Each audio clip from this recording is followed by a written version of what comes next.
चलिए, तो आज हम लोग कल जो शुरू किए थे राज्य एवं राष्ट्र की आय, उसके दूसरा क्लास करने वाले हैं। ठीक, कल हम लोगों ने राष्ट्रीय आय, प्रति व्यक्ति आय के ऐतिहासिक प्रवेश तक देख लिए थे। प्रति व्यक्ति आय क्या होता है देखे, राष्ट्रीय आय क्या होता है देखे। ठीक, इन सारी चीजों को, फिर सकल घरेलू उत्पाद, शुद्ध राष्ट्रीय उत्पाद, इन सभी चीजों को हम लोग पढ़ चुके थे।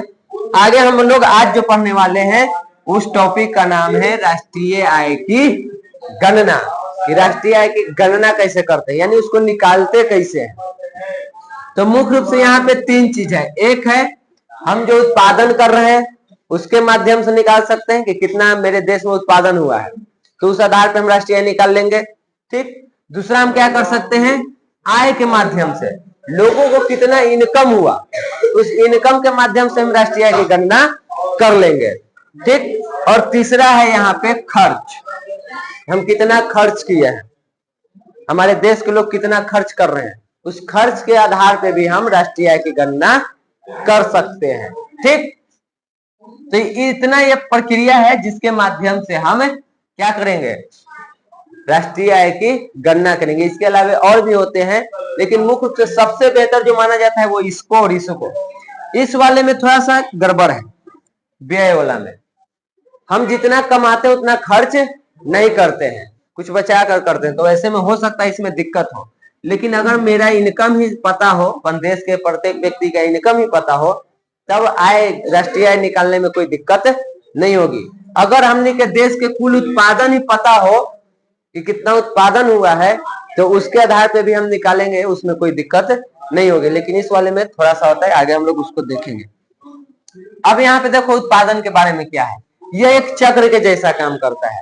जैसे मान लो हम यहाँ पे किया उत्पादन किसी वस्तु के, तो उत्पादन करेंगे तो उसको मार्केट में हम बेचेंगे। जब मार्केट में बेचेंगे तो हमको क्या प्राप्त होगा, आय।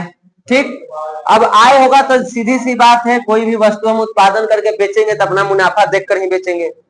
तो जो ये इनकम होगा उसमें मेरा बढ़ोतरी होगा, जो आय है वो बढ़ेगा मुनाफे के साथ। अब जब हमारे पास आय बढ़ेगा तो अगला बार हम उत्पादन में खर्च क्या करेंगे, ज्यादा करेंगे। ठीक, और जब ज्यादा खर्च करेंगे तब फिर से मेरा उत्पादन क्या हो जाएगा, बढ़ेगा। फिर उत्पादन बढ़ेगा, फिर आय बढ़ाएंगे, फिर आय बढ़ेगा, फिर खर्च करेंगे, फिर ये एक चक्र के जैसा काम करते रहता है। इसमें बताए थे कि उत्पादन आय का सृजन करता है, यानी उत्पादन करने से हमारा इनकम बढ़ता है। ठीक, फिर जब इनकम हमारे पास बढ़ जाता है तो मांग के अनुसार, मार्केट में जो मांग है उसके अनुसार हम फिर से उत्पादन में क्या करेंगे, व्यय करेंगे, खर्च करेंगे। और जब हम ये फिर से खर्च करेंगे तब मेरा जो उत्पादन है उसमें वृद्धि हो जाएगा। जैसे मान लो हम यहाँ पे कुछ एग्जाम्पल ले लो, जैसे मान लो हम 10 बेंच यहाँ बनाए। ठीक, मेरे पास इतना ही पूंजी था, हम 10 बेंच बनाए, तो 10 बेंच का हम उत्पादन किए। अब ये 10 बेंच को बेचेंगे तो उसमें मुनाफा भी कमाएंगे, तो मुनाफे के साथ उसको हम बेच दिए। जैसे ही हम बेचे, मेरा बेंच लोगों को पसंद आया, वो और मांग कर रहा है, तो मांग कर रहा है तो 10 बेंच बेचे तो कुछ मेरे पास पूंजी बन गया और ज्यादा पहले से, क्योंकि मुनाफे के साथ बेचे हैं। तब मांग के अनुसार अब की बार हम क्या करेंगे, 10 की जगह हम सोचेंगे कि 15 को उत्पादन करते हैं। तो 15 बेंच के उत्पादन को हम क्या करेंगे, खर्च बढ़ा देते हैं, क्योंकि मांग है। अब जैसे ही हम खर्च बढ़ाएंगे मेरा उत्पादन में क्या हो जाएगा, वृद्धि। जहां हम 10 को उत्पादन करे थे वहां 15 को उत्पादन करेंगे। फिर उसके बाद अगर और मांग बढ़ेगा तो फिर हमारे पास उत्पादन के लिए आय बढ़ गया है, फिर कर सकते हैं। ठीक, तो इस तरह से ये चीजें कार्य करती है। आगे देखिए, यहाँ पे मुख्य रूप से हम लोग राष्ट्रीय आय की गणना कैसे कैसे करते हैं। पहला है उत्पादन गणना विधि। राष्ट्र के व्यक्तियों की आय उत्पादन के माध्यम से अथवा मौद्रिक आय के माध्यम से प्राप्त होता है, इसलिए इसकी गणना जब उत्पादन के योग के द्वारा किया जाता है तो इसे उत्पादन राष्ट्रीय गणना विधि कहते हैं, या राष्ट्रीय उत्पादन गणना विधि कहते हैं। यानी कि हमारे देश के जो लोग हैं उनका आय दो तरह से प्राप्त होता है, या तो किसी वस्तु के उत्पादन करके वो कमाते हैं, या मौद्रिक यानी रुपया के रूप में वो कमाते हैं, पैसे के रूप में। तो जब हम वस्तु के उत्पादन के आधार पर निकालते हैं कि पूरे देश में इतना वस्तु का उत्पादन हुआ है, इसका कीमत लगभग इतना होगा, तो वही हो गया तो राष्ट्रीय उत्पादन। अब जैसे यहाँ पे हर चीज का उत्पादन हो रहा है, कई अक्सर चीज का उत्पादन हो रहा है, इतना कि उसको हम गिन नहीं सकते हैं हम लोग ऐसे, तो उसका आंकड़ा निकाला जाता है कि आटा कितना हुआ। अब देखो इसमें एक चीज और होता है, जब आटा का निकल गया ना तो गेहूं का अब नहीं निकाला जाएगा, या मान लो रोटी का निकल गया, रोटी भी तो उत्पादन हो रहा है, आटा से गेहूं बनाए, गेहूं से रोटी बनाए, तो अगर यहाँ पे हम रोटी का उत्पादन, रोटी का दाम जोड़ लिए तो अब आटा और गेहूं का दाम हम नहीं जोड़ेंगे, क्योंकि रोटी से सस्ता कौन था? आटा, और आटा से सस्ता कौन था? गेहूं। तो जब हम यहाँ रोटी में ही दाम लगा दिए तो यहाँ पे आटा गेहूं का तो दाम इसी में जुड़ा हुआ है, तो यहाँ पे सीधे क्या कर लिया गया? रोटी का दाम निकाल लिया गया कि कितने रोटी का उत्पादन हुआ है, हो गया। चाहे मान लो जैसे कि कितना आटा का उत्पादन हुआ, तो आटा का मूल्य क्या चल रहा है, उस मूल्य के आधार पर उसमें गुना भाग कर दे कितना हजार करोड़ के यहाँ पे उत्पादन हुआ हमको इसका। उसके बाद चावल के निकाला जाएगा कि चावल के कितना उत्पादन हुआ है, उसका मूल्य क्या चल रहा है, उसके आधार पर कितना हजार करोड़ के हम इसका उत्पादन किए।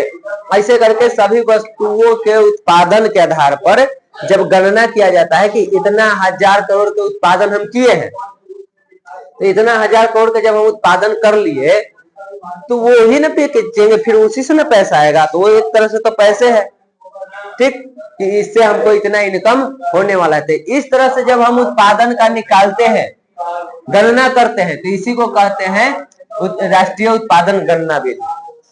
समझ में आया? ऐसे मुहम्मद तो नहीं देख के लग रहा है कि समझ में ना आ रहा है, am I right है? सही बात है। अच्छा बताओ, बोले के चाहिए ना, हाई हाई हाई दिख रहा है, एक दाम कितना है? 100 रुपया है ना, ठीक। ऐसा मान लो दुकानदार के पास 100 गो है अभी, तो कितना के होगा? 10,000 के है। तेरा कैसे पता कि 10,000 के है? कैसे गुना की? यानी कि इस चीज से उसको कितना प्राप्त होने वाला है? 10,000 रुपया।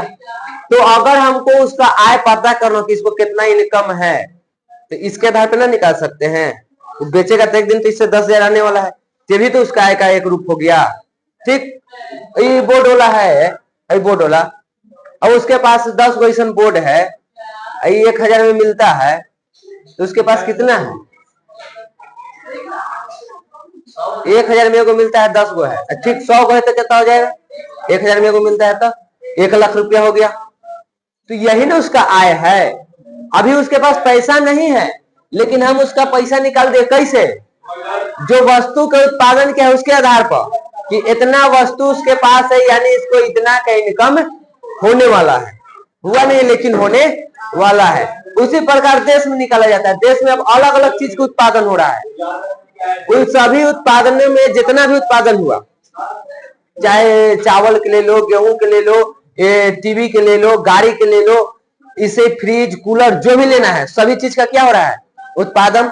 तो दो तरह से पैसा निकलता है, एक तो कि लोगों का इनकम कितना हो रहा है, वो तो अभी हम पढ़ेंगे। अब जितना फ्रिज के उत्पादन हुआ भारत में एक साल में, उस सब के दाम जोड़ देगा कि कितना हुआ। जितना कूलर के उत्पादन हुआ एक साल में, उस सब के दाम जोड़ लिया जाएगा कितना हुआ। उसके बाद जो भी ट्रैक्टर, स्कॉर्पियो और कुछ वही रेंज रोवर, थार वगैरह वगैरह जो भी है, उन सब के मूल्यों को क्या किया जाएगा? जोड़ा जाएगा कि कितना का उत्पादन हुआ इस वर्ष। वही ना इनकम है, वही ना मार्केट में जाएगा, बिकेगा तो पैसा आएगा। तो उस आधार पे भी तो निकाल सकते हैं। जैसे अभी हम बताएं कि इस है तुमको 100 रुपये, 10 को हम बेचे, तो अभी बिका नहीं, हम अभी 10 गो ऐसा बना लिए, 100 रुपये बिकता है, हम अभी इसको 10 गो ऐसा बनाए हैं, तो हमारा कितना इनकम होने वाला है? तो उत्पादन के आधार पर हम अपनी इनकम निकाल रहे हैं कि इससे हमको 1,000 इनकम होने वाला है। 20 गो ऐसा उत्पादन किए तो हमको पता हो गया कि हम कितना इनकम करने वाले हैं। 20,000। 100 रुपये है तो कितना मोड़े में तो मैथ के तो गिरे तुर ले 100 रुपये है। अच्छा 10 को निकाल रहे हैं ना, तो 1,000। 20 को करेंगे तो 2,000, ठीक। अरे तू वो लगला लेकर दाम काम करे, मैंने समझा रहा है, समझ में आया कैसे उत्पादन के आधार पर निकाला जाता है? अब क्लियर है? नहीं तो फिर वो समझ गया। तो ऐसे जब वस्तु के उत्पादन होता है तो उसके आधार पे भी हम राष्ट्रीय आय की गणना करते हैं कि पूरे देश में कितना उत्पादन हुआ है उसका क्या कीमत है उसके आधार पर। दूसरा है आय गणना विधि, ये तो एकदम परफेक्ट निकालता है। उत्पादन वाला में हो सकता है कि हम निकाले थे इसको कि 100 रुपये वो मार्केट में दाम गिर गया, तब क्या हो जाएगा, तो 2000 के जगह ही मान लो 80 रुपये बिके लगा था, काम गड़बड़ा जाएगा। ठीक, 100 के जगह 80 में बिक रहा है, तब 20 को बनाए थे, अब जोड़ लो, दाम घट गया। ठीक, लेकिन हम लोग यहाँ पे आय गणना विधि में ये बढ़ जाएगा दाम, तब मान लो 120 रुपये हो गया, तब फिर काम करवा जाएगा 24 हो जाएगा। ठीक, लेकिन आय गणना विधि एक तरह से देखो तो परफेक्ट होता है। जब राष्ट्र के व्यक्तियों के आय के आधार पर राष्ट्रीय आय की गणना करते हैं तो इसे हम आय गणना विधि कहते हैं कि हमारे देश के लोगों को कितना इनकम हुआ, उससे हम परफेक्ट निकाल सकते हैं। ये कितना कमाया, ये कितना कमाया, वो कितना कमाया, वो कितना कमाया, वो कितना, सब के सरकार के पास तो सब डेटा है।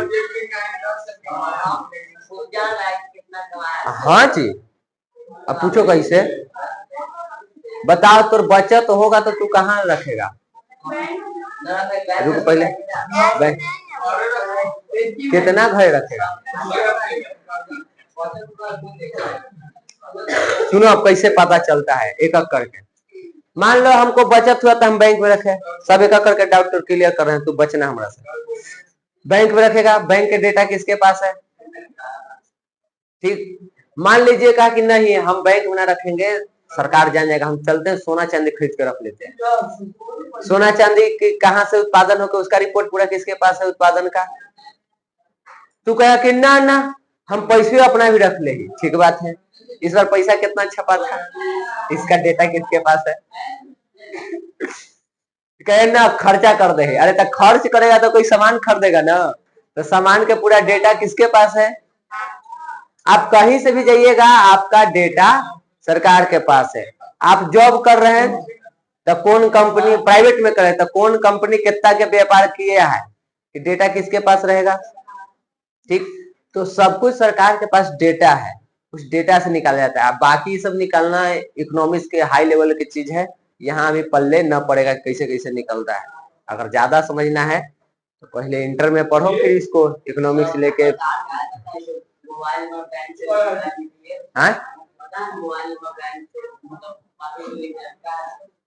और वो सब तो तुमको मैसेज वगैरह जो भी है लिंक करवाने के लिए, कोई भी आजकल सब काम डिजिटल हो गया उसके लिए है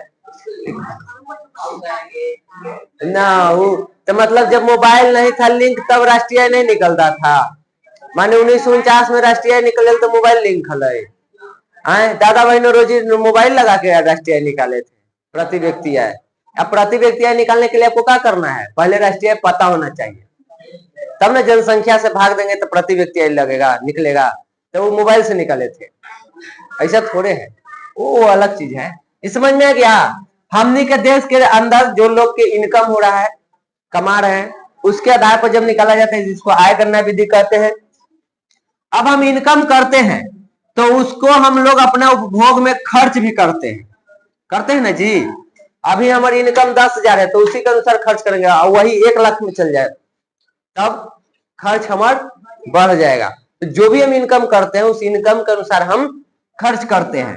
तो जो खर्च करते हैं इसके माध्यम से भी राष्ट्रीय आय निकाला जा सकता है, इससे भी निकाला जाता है कितना खर्च किया गया है हमारे देश में, लोग देश के नागरिक कितना खर्च किया, तो उतना इनकम किया होगा तब ना खर्च किया, तो उसके आधार पर भी निकाला जाता है। जब ऐसे निकालते हैं तो इसको व्यय गणना विधि कहते हैं। फिर है मूल्य योग विधि। कभी कभी उत्पादित की हुई वस्तुओं के मूल्य विभिन्न परिस्थितियों में क्या हो जाता है, व्यक्तियों के द्वारा किए गए प्रयास से बढ़ जाता है, ऐसी स्थिति में राष्ट्रीय आय की गणना को मूल्य योग विधि कहते हैं। अभी हम बताए थे इसके बारे में, जरूरी नहीं कि इसका दाम जितना हम उत्पादन में किए उतने रहेगा, ये बढ़ भी सकता है और घट भी सकता है, तो ऐसे में अभी कठिनाई में उसको देखेंगे कुछ कठिनाई होता है। तो ऐसे में जब इसका दाम बढ़ता है उस आधार पर जब निकालते हैं तो उसको कहते हैं हम लोग मूल्य योग विधि। इस तरीके से इसको निकाला जाता है। जैसे मान लो ये जहां पे उत्पादन हुआ 100 रुपया में, ठीक, वो 20 को उत्पादन किया था, उनमें से 5 को हम खरीदे अपना उपयोग के लिए नहीं बेचने के लिए, तो हम 100 रुपये लिए, क्या हम बेचेंगे 100 रुपये, हम कैसे बेचेंगे? मान लो 110 के बेचे, ठीक, तो 10 रुपया बढ़ गया ना। अब वो 110 वाला के आधार पर जब निकाला जाएगा ना, तो उसको क्या कहेंगे? मूल्य योग विधि। सीधे फैक्ट्री में जहां उत्पादन हो वहां से निकाल रहे हैं तो उत्पादन विधि है, लेकिन जब ये मार्केट में आएगा तो इसका दाम बढ़ना निश्चित है। कुछ ऐसा सिचुएशन हो सकता है कि घट जाए, बहुत कम, ऐसा रेयर केस में होता है, नहीं तो ये सब का दाम क्या होगा? जब अगला व्यक्ति लेता है तो उसको दाम बढ़ जाता है। जैसे एग्जांपल समझो, जो बुक में तुम्हारा आगे मिलेगा, एक फैक्ट्री में चीनी का उत्पादन हुआ, तो वहां पे मान लो वो बिक रहा था तुमको 25 रुपये केजी के हिसाब से, ठीक। अब उसको जब कोई बड़ा पार्टी उसको खरीदेगा, ऐसे हम लोग जो होलसेलर कहते हैं, बड़ा उद्योगपति व्यापारी, तो वो टन के टन खरीदता है, तो 2500 रुपये खरीदा। अब वो अपने से छोटे व्यापारी को बेचेगा तो क्या वो 2500 रुपये बेचेगा? ठीक, 28 रुपये कर दिया, दाम का हो गया, बढ़ गया। अब उसके बाद मान लो जैसे हमने के नौबतपुर है, यहाँ के दुकानदार उसको खरीदा, तो वो पूरा रास्ता किराया वगैरह वगैरह जो भी उसका खर्च है सब उसमें जोड़ के वो कैसे कर देगा? इसको 35 रुपये कर दिया, ठीक है। अब वो जब 35 रुपये किया, तब हमने के गांव के दुकानदार गया वहां लेने, 35 रुपये लेके आया। अब वो अपना सब कुछ जोड़ेगा तो वो कैसे बेचेगा? तो असल में उत्पादन के टाइम उसका दाम कितना था, और यहाँ कहते कितना हो गया? तो जब 25 रुपये के हिसाब से जोड़ा जा रहा है तो उत्पादन गणना विधि, और जब 40 रुपये वाला जोड़ा जा रहा है तो मूल्य योग विधि। समझ में आ गया? आगे बढ़े, इधर देखो दूसरा,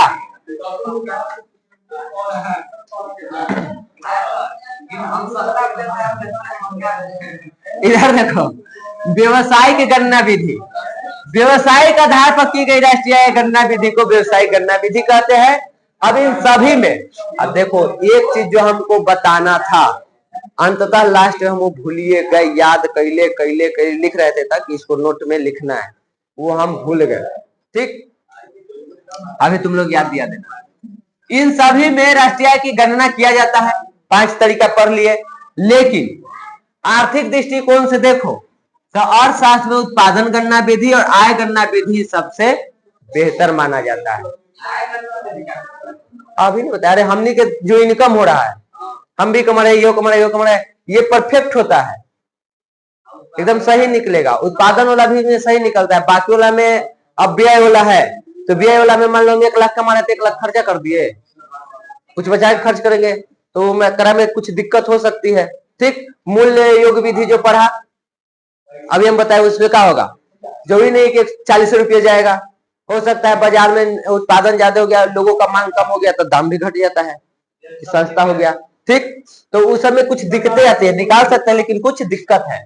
लेकिन उत्पादन विधि में और राष्ट्रीय जो आय गणना विधि है, ये परफेक्ट माना जाता है, जो निकलेगा ये इसी से परफेक्ट निकलने वाला है, इससे बेहतर नहीं निकाल सकते हैं, ठीक। तो इस तरह से इसको निकाला जाता है। अब राष्ट्रीय आय की गणना करने में कुछ कठिनाई होता है, लास्ट में बात हमको याद दिलाना, हमको कुछ नोट करवाना है, क्योंकि वो इंपॉर्टेंट चीज है, वहां सवाल बनता है, हम लिखने के लिए भूल गए। राष्ट्रीय आय की गणना में काका विधि में काका कठिनाई आता है ये निकालने में। पहला चीज आंकड़ा जमा करने में, पूरा डेटा। जैसे अब मान लो अभी हम बता रहे थे कि स्कॉर्पियो का उत्पादन हुआ, थार का उत्पादन हुआ, ट्रैक्टर का हुआ, बस का हुआ, ट्रक का हुआ, चीनी का हुआ, गेहूं का हुआ, अलग अलग वस्तुओं का उत्पादन हुआ। इन सभी वस्तुओं का डेटा तैयार करना है कि कितना कितना उत्पादन हुआ, तब ना उसका दाम जोड़ के आप निकालिएगा कि कितना राष्ट्रीय आय होने वाला है। ये डेटा निकालने में बहुत कठिनाई होता है, ठीक। पूरे देश के लोगों की आय को हम उत्पादन के रूप में या उसकी आय के रूप में आंकते हैं, तो अभी हम पढ़ लिए, और इसके लिए हमने का जरूरत होता है आंकड़ा के। अब आंकड़ा यानी डेटा तैयार करने में हमने कहता है कई सारा कठिनाई। अगर सही आंकड़ा नहीं उपलब्ध हुआ तो हमने यहाँ पे सही राष्ट्रीय आय भी नहीं निकाल पाएंगे, और सही राष्ट्रीय आय नहीं निकाल पाए तो सही प्रति व्यक्ति आय भी नहीं निकलेगा, और जब राष्ट्रीय आय प्रति व्यक्ति आय सही नहीं निकला तो हम लोग ये भी नहीं बता सकते हैं कि हम लोग विकसित देश में है कि विकासशील में है कि अर्धविकसित कहाँ है, पता नहीं चलेगा। तो ये एक गड़बड़ होता है। कई बार होता है कि कुछ गिनने के लिए छोड़ दिए, कई बार होता है कि चीज को हम गिन दिए।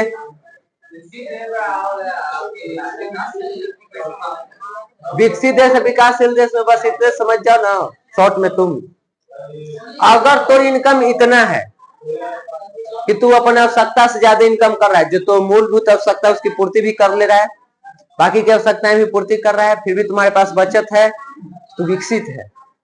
कल ही तो बोले हैं, अगर तुम्हारे पास अपना मूलभूत आवश्यकता जो रोटी कपड़ा मकान शिक्षा स्वास्थ्य वगैरह है ये भी पूर्ति नहीं कर पा रहा है तो तू अभी विकास करना है, तुमको विकासशील में रखते हैं और विकसित कहो विकसित कहो। हाँ नहीं, उसमें और हो जाएगा ना कि महंगाई बढ़ जाएगा। हमने को लगता ना है कि जब 9th में तो पढ़ना है उस सुनाओ, हमने को लगता है ना कि इतना गरीबी तो सरकार पैसा छाप देती है पूरा, हमने के गरीबी खत्म, गरीबी नहीं खत्म होगा, महंगाई बढ़ेगा। ये सब इकोनॉमिक्स में पढ़ना होता है। देखो कैसे, अभी तुम्हारे पास कई रुपया है इनकम परिवार में, बताओ 10,000, यानी महीने साल के ले लो तो 1,20,000। 1,20,000 के जगह तुमको 50 लाख की इनकम होने लगे तो तू जैसे उसे रहेगा, तू डिमांड करने लगेगा कि हमरो एगो बुगाटी खरीदना है, थार खरीदना है, एसी लगवाना है, घर बनवाना है, स्टाइलिश कपड़ा जूता पहनना है। इन सब चीजों का तुम्हारा क्या हो गया, मांग बढ़ गया। ठीक, अब सोचो जब सरकार पैसा छपेगा तो सबके पास इतना रुपया हो गया इनकम, तो सब तो इस चीज की मांग करने लगेगा। अब सबको थार चाहिए, तो बताओ का कोई कंपनी इतना थार का उत्पादन कैले है कि हर एक व्यक्ति को दे सके? लेकिन आप तो मांग करने लगिएगा। अब जब आप मांग करने लगिएगा तो उसका पूर्ति नहीं हो पाएगा। जब वस्तु के उत्पादन कम हो और मांग ज्यादा हो तो दाम बढ़ जाता है।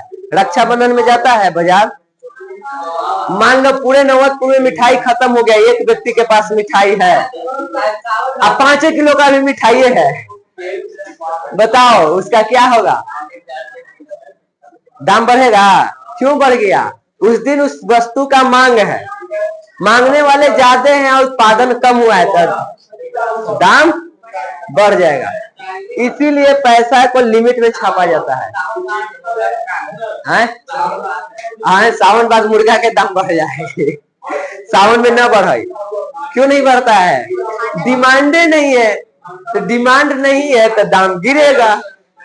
मांग कम है, उत्पादन ज्यादा है तो मूल्य में क्या होगा? कमी आएगा, डाउन होगा। और अगर उत्पादन कम हुआ, मांग ज्यादा हो गया तो बढ़ जाता है। और व्यक्ति डिमांड करता है अपना इनकम के अनुसार, जितना उसका इनकम होगा उसके आधार पर वो मांग करेगा। तो अगर सरकार सबके अकाउंट में 15-15 लाख भेज दे, हालत खराब कर देगा।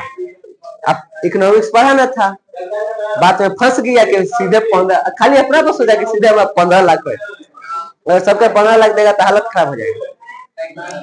कोई ठीक से बात, सबको 15 लाख की गर्मी रहेगा, कोई बतियाएगा। हमारे घर में सुनो ना, हमारे घर में 6 आदमी, 15 छक्का 90 होता है, एक के बार 1 करोड़ 1 करोड़ रुपया बिना कमाई आएगा तो आदमी के दिमाग हाथ में रहेगा, हालत खराब हो जाएगा। 15 लाख कभी नहीं दे सकता है। हाँ तो करवा देंगे, तोर गांव में करवा देंगे, पता ना हमारे गांव तुमका का दुश्मनी है। 12 ठाकुर वो कहियो नहीं होगा, ये सही बात है ना के बराबर हो। वो करेगा तो वोटिंग का टाइम होगा, हमारे गांव में नहीं होगा। देखो अगर भविष्य में तू नेता बनेगा, अगर जो भी चुनाव वगैरह लड़ेगा तो बता रहे हैं, देखो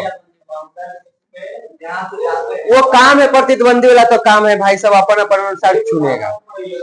लेकिन नेता बनने के बाद तू उसमें जब चुन लिया गया है तो फिर तुम्हारा एक कर्तव्य होता है कि तुम अपने क्षेत्र के हर एक व्यक्ति का ध्यान रखो, ये तुम्हारा कर्तव्य है। लोग तो अपना पसंद के अनुसार चुनेंगे, लोकतंत्र में आजादी दिया गया है। लेकिन जब आप सरकार में आ गए हैं, आपको लीडर चुन लिया गया है, तो आपको सबको देखना है, जो मेरे सपोर्ट में था उसको भी, जो नहीं था उसको भी, क्योंकि आपको अपने क्षेत्र का विकास करना है। वहां पे नहीं देखना है कि फलना हमको वोट दिया था तो कर काम करेंगे, फलनावा तो ओकरा जोड़े घूम रहा था रैली में, उसको हम वोट नहीं देंगे, उसका काम नहीं करवाएंगे, तो फिर आप नेता कहाँ हुए? आप लीडर बनने लायक नहीं है। ठीक, लीडर का काम है कि हमको वो पद मिला है, उस पद के चीज को नाम समझे। वो पद कहता है कि सबका विकास करना है, चाहे वो कोई हो, हमारे दुश्मन का है न रहे, लेकिन जब उस क्षेत्र के हम बन गए तो उसका भी काम हम ही को करना है, वो मेरे दायित्व में आता है। मान लो हम कल के जेल में विधायक बन गए, एक समय लड़ाई चढ़ा एकदम कैसा कैसी मर्डर हो गया है, वो अलग चीज है। अगर एक लीडर के रूप में बात करें, विधायक के रूप में, तो ये कहाँ जाएगा? मेरे पास ही नहीं इसका काम होगा, हम ही के थ्रू होने वाला है, तो हमको वहां अपना दुश्मनी साइड करना होगा, इसका काम करना पड़ेगा। ये एक लीडर की निशानी होती है। अगर आप लीडर है तो ये चीज होना चाहिए। खैर चलो, बाकी अब तक ये कहा जाता है कि आजमा के इतिहास में देखा जाए ना, तो अब तक के जितना मुखिया हुआ है उसमें ये बेहतर है। जितना मुखिया उसमें एकदम परफेक्ट नहीं है, क्या कि पूरे पंचायत के विकास तो नहीं कर पाए हैं। हमारा गांव में कुछ नहीं किए हैं, बालाघाट में कुछ नहीं किए हैं, आजमो में न किए हैं, जितना होना चाहिए न किए। उधर इसके तरफ किए हैं, जरूरत था किए हैं, तुम्हारे गांव में किए हैं, लेकिन कुछ तो ऐसा मुखिया था हमने के 5 साल दिखाइए नहीं दिया। ठीक, अब छोड़ो उधर, इन्हें आ जाओ। तो ये चीज दिखा का कठिनाई होता है, आंकड़ा को एकत्र करने में कठिनाई। दूसरा प्रॉब्लम क्या है, इसको दोहरी गणना की संभावना। कई बार ऐसा होता है कि एक ही चीज को हम 2 बार गिन लेते हैं, और कई बार ऐसा होता है कि किसी किसी चीज को हम गिन ही नहीं पाते हैं। तो ऐसे अगर हो जाए, किसी चीज को हम 2 बार गिन ले, या किसी चीज को हम गिनने के लिए छोड़ दे, उसका आंकड़ा न लाए, तो उसका दाम भी नहीं निकलेगा, मतलब इनकम भी हमने के नहीं पता चलेगा, गड़बड़ा जाएगा। अगर 2 बार गिन लिए तो एक ही चीज के दाम 2 बार पड़ जाएगा। मान लो इसको बोर्ड को 2 बार गिन दिए तो 1.5 लाख की जगह 3 लाख न हो जाएगा, गड़बड़ा गया। या मान लो इसको गिनना ही छोड़ देता, 1.5 लाख माइनस में चल गया। तो कई बार ऐसा होता है कि दोहरी गणना हो जाती है, या गणना करने में कुछ छूट जाती है, और इससे सही आंकड़ा नहीं निकल पाता है। जब सही आंकड़ा नहीं निकल पाता है तो राष्ट्रीय आय भी सही से हमने के पता नहीं चल पाता है, उसका भी गणना हम लोग नहीं करते हैं। क्या हो जाता है ऐसे में, अगर 2 बार गणना हो जाए तो जो उसका वास्तविक आय है उससे हमने के अधिक निकल जाएगा, तो ये गड़बड़ हो जाता है। फिर मूल्य के मापने में कठिनाई। मूल्य के मापने में अभी हम बताएं, बाजार की स्थिति के अनुसार मूल्यों के दाम घटते बढ़ते रहता है। जैसे अभी हम चीनी के तुमको एग्जांपल बताएं, तो एक फैक्ट्री से एक व्यक्ति तक आने में क्या हो गया, उसका दाम 25 से 40 पहुंचा दिए हमने। ठीक, कई बार उत्पादन ज्यादा हो जाए या बाजार में मांग न हो, तो जो 25 रुपए उत्पादन हुआ है वो 20 रुपए ही बिकता है, तो वैसे में उसका दाम क्या हो गया, गिर गया। तो बाजार में इस तरह की चीजें होती रहती है। बाजार की स्थिति हमेशा एक जैसा नहीं होता है। आज जाओ सब्जी मंडी, जैसे आज सब्जी निश्चित रूप से तू नहीं कर सकता कि कल उसी रेट पर मिलेगा, बढ़ भी सकता है, और कल के तो छोड़ो, अभी जाओ, एगो शाम के जाओ, दाम में फर्क दिखेगा। ठीक, दाम घटते बढ़ते रहता है, दिन भर में दाम घट बढ़ जाता है। जैसे आम के दिन रहता है ना, ऐसे अभी दिन है, आम का रेट बढ़ल है, बरखा बढ़त जाए, शाम तक होते होते आम का दाम गिर जाता है, क्योंकि सड़ने वाला चीज है। अगर दाम गिरा के नहीं बेचेगा तो ठंडे में तो बारिश हो गया था, उतना तो लोग बाजार गए नहीं, बाजार नहीं जाते हैं तो डिमांड कम हो गया, और डिमांड कम और उत्पादन ज्यादा तो दाम नीचे आ जाता है। तो इस तरह से मूल्य के मापने में कठिनाई हो जाता है। अब यहाँ पे क्योंकि इसका एक निश्चित है नहीं कि इतने में बिकेगा, डिमांड के अनुसार, बाजार की स्थिति के अनुसार दाम घटते बढ़ते रहता है, तो ऐसे में भी हम लोग परफेक्ट इसका दाम नहीं निकालते हैं। ठीक, जैसे हम मान लो फैक्ट्री से सीधे निकालेगा, प्रत्येक व्यक्ति से भी तो जाके ना निकालेगा सरकार के कितना चीनी 1 किलो लिया, 2 किलो लिया, 1 किलो लिया, इसका दाम निकालते हैं, हालत खराब हो जाएगा। वो सीधे कहाँ गया, फैक्ट्री में, कितना इस फैक्ट्री से चीनी का उत्पादन हुआ, और उसके आधार पर दाम निकाल लिया। वहां 25 रुपए के हिसाब से निकाला था, हम खरीदे कैसे, तो का सही डेटा निकल पाया।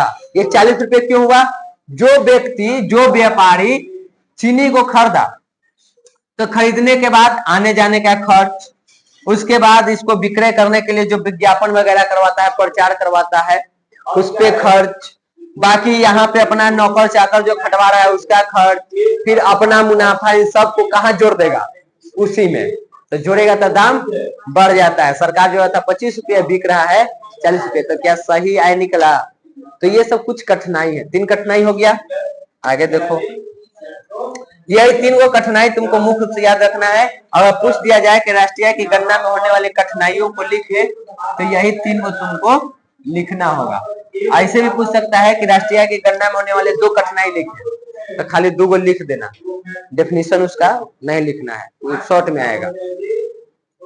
अगर कह दे कि राष्ट्रीय आय की गणना में होने वाली 2 कठिनाइयों को लिखे, तो 2 को लिख दो। यहाँ पे देखा ना, यहाँ 3 को, इसमें से कोई 2 को लिख दो। जैसे यही 2 हम लिख दिए, हो गया। और अगर लॉन्ग में पूछ दिया तो ऐसे डेफिनेशन भी दो। हाँ, इसको और शॉर्ट कर सकता है अपना तो पढ़ना, और शॉर्ट करो तो इतना तो ठीक ठाक तो है, ज्यादा लंबा ना जाएगा। 4 नंबर का है तो 4 नंबर में जाना भी तो चाहिए। अब आगे देखिए, ये थोड़ा सा है विकास में राष्ट्रीय आय एवं प्रति व्यक्ति आय के। अरे टाइम हो गया, देखो खत्म करते हैं, चुप।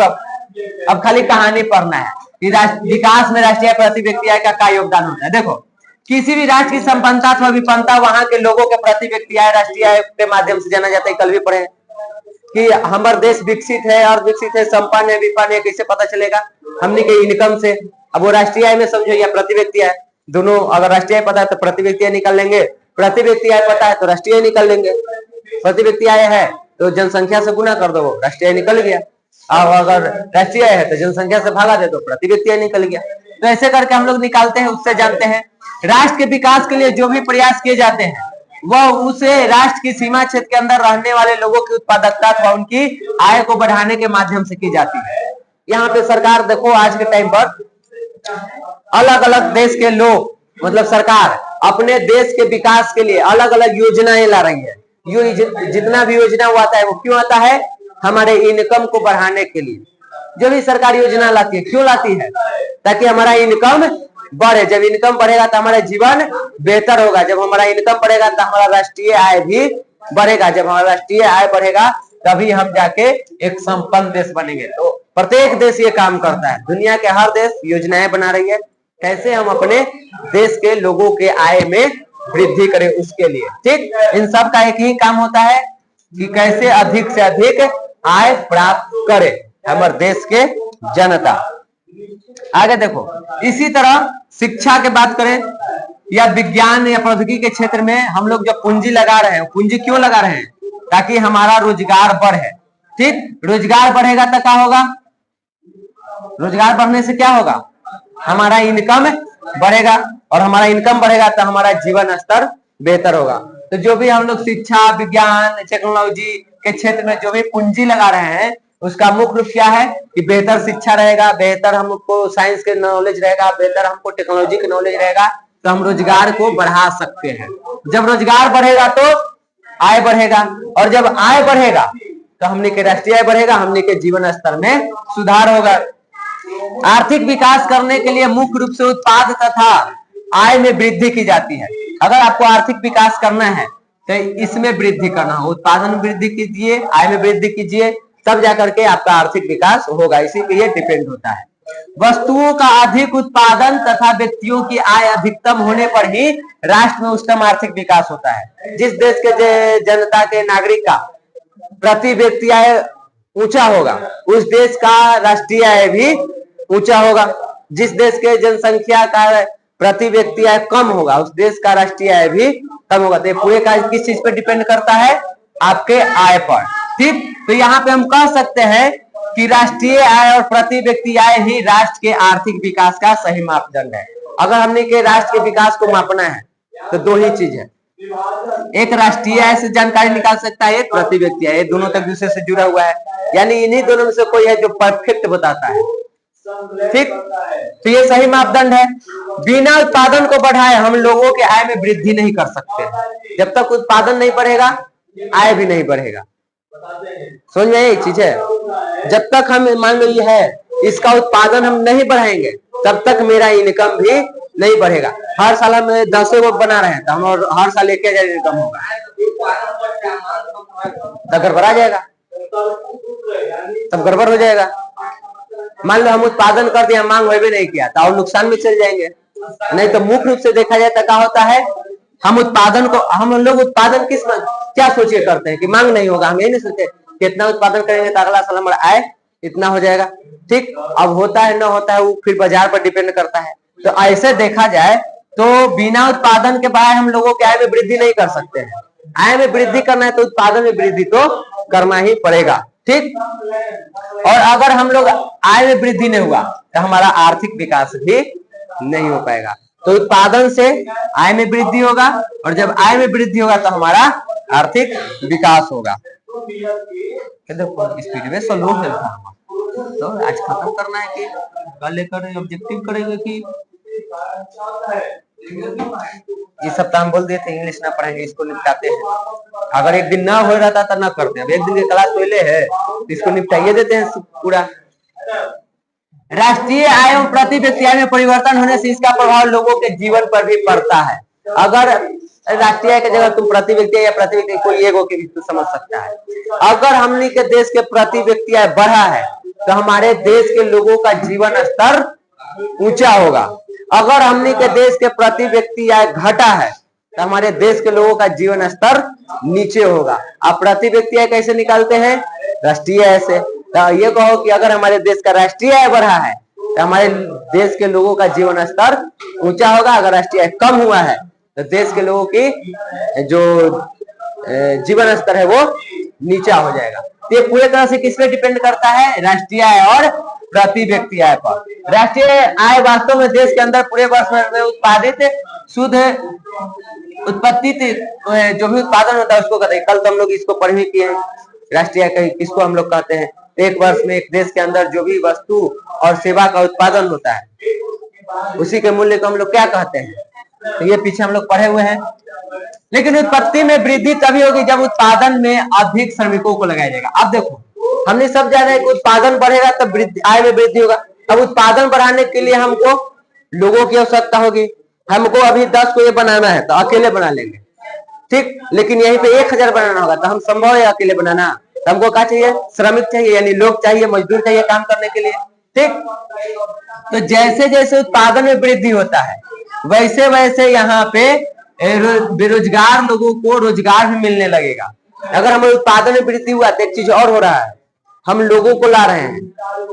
मान लो यहाँ पे अभी इतना बच्चा है, बढ़ के और हो जाए, दोगुना तेगुना हो, तो सीधी सी बात है हम अकेले हैंडल नहीं कर पाएंगे तो हम लोगों को लाएंगे। तो यहाँ से तुनी के भी एक तरह से तो उत्पादन हो रहा है, यहाँ से भी उत्पादन न कर रहे हैं तुमको कि तुम बेहतर बन के जाओ अपने देश में, समाज के लिए, अपना व्यक्तिगत जीवन में बेहतर करो। ये भी तो एक उत्पादन हो रहा है। अभी कम बच्चा है अकेले हैंडल कर ले रहे हैं, मान लो यहाँ 1000 बच्चा हो जाएगा तो हम अकेले हैंडल कर पाएंगे? तो उत्पादन हमारा बढ़ गया है, अब हमको उत्पादन ज्यादा करना है। अभी इतना है तो अकेले कर रहे हैं, 1000 आएगा तो उसका भी उत्पादन हमको करना है तो हम अकेले नहीं कर पाएंगे। तो हम क्या करेंगे? श्रमिक लगाएंगे, यानी टीचर रखेंगे। टीचर कौन रहेगा? जो पहले ही से कमा रहा है 1 करोड़ रुपया महीने का, वो आएगा हमारा भी। जिसके पास कोई काम नहीं है, जिसको नहीं मिल रहा है, वही ना आएगा यहाँ पे। तो वो आया तो एक बेरोजगार को रोजगार मिल गया। तो 2 चीजें होती है, एक तो हमको उत्पादन में वृद्धि होने से आय में वृद्धि होगा, ऊपर से बेरोजगार लोगों को रोजगार भी इसमें मिलने लगता है। श्रमिकों का वेतन बढ़ता है कि देखो अभी मान लो जितना हम टीचर को दे रहे हैं, अब बच्चा और बढ़ जाए, दोगुना हो जाए, तो उतने में पढ़ेंगे, हम पढ़वाएंगे, क्या करेंगे? वेतन हमको बढ़ाना पड़ेगा कि आपका आय बढ़ा है, उत्पादन बढ़ा है, आप इनकम बढ़ाइए, मेरा वेतन बढ़ाइए। तो वेतन बढ़ता है, उनकी आय बढ़ेगी तो उनका जीवन स्तर फिर से बढ़ेगा। हर व्यक्ति का, मेरा या मेरे टीचर का जब इनकम बढ़ने लगेगा तो उनका जीवन स्तर भी बदलने लगेगा, ठीक, पहले से बेहतर होने लगेगा। इस प्रकार देखो तो प्रति व्यक्ति आय में वृद्धि होने से व्यक्तियों के विकास संभव हो सकेगा, यानी वो बेहतर कर पाएगा। यदि इस प्रकार राष्ट्रीय आय के सूचकांक में वृद्धि होती है तो इससे लोगों के आर्थिक विकास में अवश्य ही वृद्धि होगा। यानी अगर प्रति व्यक्ति आय या राष्ट्रीय आय में वृद्धि हुआ तो हमारे जीवन में भी विकास होगा, उसमें भी वृद्धि होगी, ये निश्चित है, ठीक। अब आगे देखो, जैसे यहाँ पे करिया करिया हो गया है ना,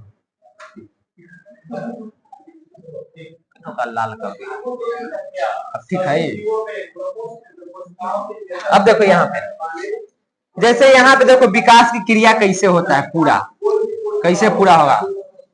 पहले हम राष्ट्रीय आय में वृद्धि करेंगे तब भी हमारा आर्थिक विकास हो सकता है, या हम प्रति व्यक्ति आय में वृद्धि करें तब भी हमारा आर्थिक विकास हो सकता है। और कल हम तो पढ़े कि इन दोनों में गहरा संबंध है। अगर हमको ये पता है तो हम ये निकाल लेते हैं, और अगर हमको ये पता है तो हम ये निकाल लेते हैं। तो इन दोनों में से किसी में अगर वृद्धि हो रही है तो हमारा आर्थिक विकास होगा, चाहे राष्ट्रीय आय में वृद्धि हो चाहे प्रति व्यक्ति आय में वृद्धि हो। जब इसमें वृद्धि होगी तो हमारा भी आर्थिक विकास होगा। ये विकास की क्रिया है। अगर विकसित करना है तो अपना प्रति व्यक्ति आय बढ़ाओ, प्रति व्यक्ति आय बढ़ाएगा तो देश का राष्ट्रीय आय ऐसे ही बढ़ जाएगा। ये कहो कि अगर देश की राष्ट्रीय आय बढ़ा है तो हमने के प्रति व्यक्ति आय भी बढ़ेगा। ठीक, अब देखो 2 पेज और खत्म कर देते हैं तुरंत। अरे इंग्लिश कह रहे हैं कि हम बोल दिए कल ही कि ना पढ़ेंगे, तो फिर इंग्लिश कर रहा है, पढ़िए नहीं। राष्ट्रीय आय में केवल उन्हीं सेवाओं को शामिल किया जाता है जिन्हें मुद्रा के रूप में आंका जाता है, यानी जिससे पैसे की प्राप्ति होती है उसको राष्ट्रीय आय में जोड़ते हैं। हम बताए थे, तूने के राजनीति पढ़ा रहे थे कि महिलाओं के घरेलू काम को राष्ट्रीय आय में नहीं जोड़ा जाता है क्योंकि उससे आय की प्राप्ति नहीं होती है। या हम अपने घर पे कोई काम कर रहे हैं तो उसको राष्ट्रीय आय में नहीं जोड़ा जाएगा, जबकि वही काम हम किसी और के यहाँ करेंगे तो वो जुड़ जाएगा क्योंकि उसको हमको पैसा मिलेगा। ठीक, तो जिस चीज के लिए भुगतान नहीं किया जाता है, पैसे खर्च नहीं किए जाते हैं, उन चीजों को राष्ट्रीय आय में नहीं गिना जाता है। समझ गया? यहाँ पे तुमको वही चीज है। यदि विकास की क्रिया के तहत राष्ट्रीय आय एवं प्रति व्यक्ति आय में वृद्धि हो रही है तो गरीबों द्वारा प्राप्त आय में कमी नहीं होनी चाहिए।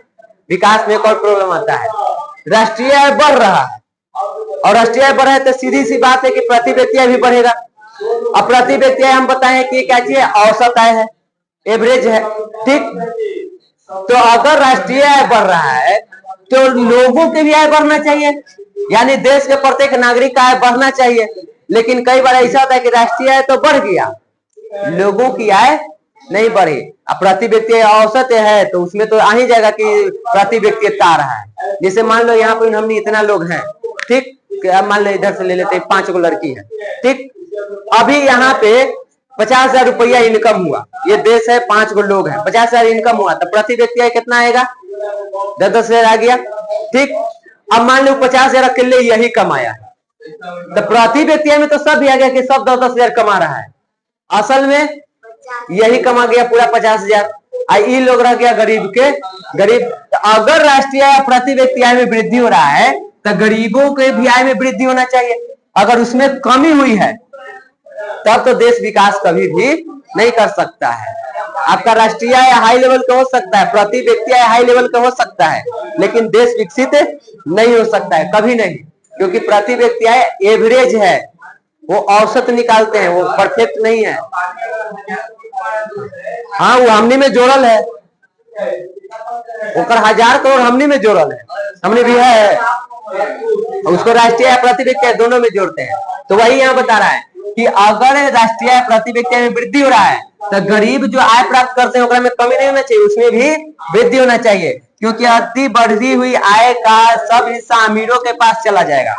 अगर सब अमीर रख लिया तो राष्ट्रीय आय में तो वृद्धि हो जाएगा, प्रति व्यक्ति आय में वृद्धि दिखेगा, लेकिन देश में आर्थिक विकास नहीं होगा, क्योंकि वो पूरा पैसा एक व्यक्ति के पास है, अमीरों के पास है। तो गरीबों का भी इनकम बढ़ना चाहिए, तब ना उसके जीवन स्तर में सुधार होगा। एक देश को विकसित करने के लिए इस समय तो कम है, भारतीय बनोला में ज्यादा दिया हुआ कि कौन कौन शर्त होना चाहिए। खाली पैसा बढ़ने से हम न कह सकते कि देश विकसित है।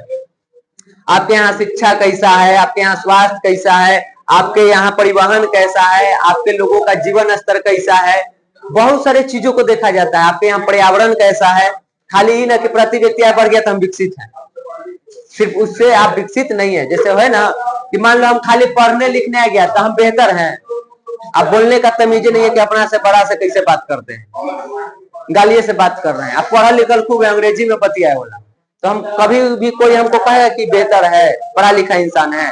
तो पढ़ा लिखा होने का कई सारे लक्षण होते हैं, कई सारी चीजों को मानना पड़ता है।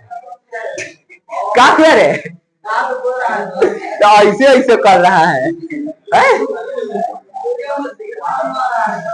तो तुम मुर्गा मछली ना खाता है? अच्छा छठ हम कर ले भाइयों हमर है एक पीस की। अब इधर देखो, इसी चीज को ध्यान में रखते हुए कि पूरा इनकम एक सरकार के पास न रह जाए, सभी लोगों को पास पहुंचे, इसीलिए सरकार आजकल क्या कर रहा है?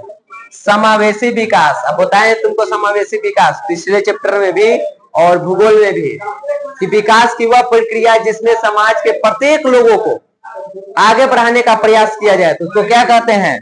समावेशी। आजकल सरकार इस तरह के चीजों पर जोर दे रही है कि समावेशी विकास हो, सबका विकास हो, सतत विकास की, हमारा भी विकास हो, हमारे आने वाले पीढ़ी का भी होते जाए।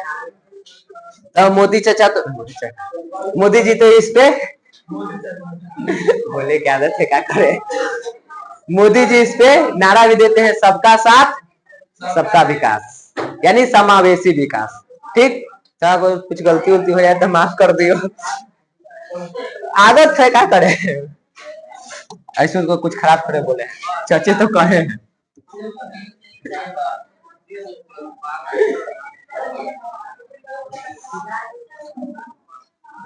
यहाँ देखो, जिस अनुपात से राष्ट्रीय आय में वृद्धि हो रही है, उसी अनुपात से या उससे अधिक अनुपात में यदि जनसंख्या की वृद्धि हो, तब समाज में आर्थिक विकास नहीं होगा।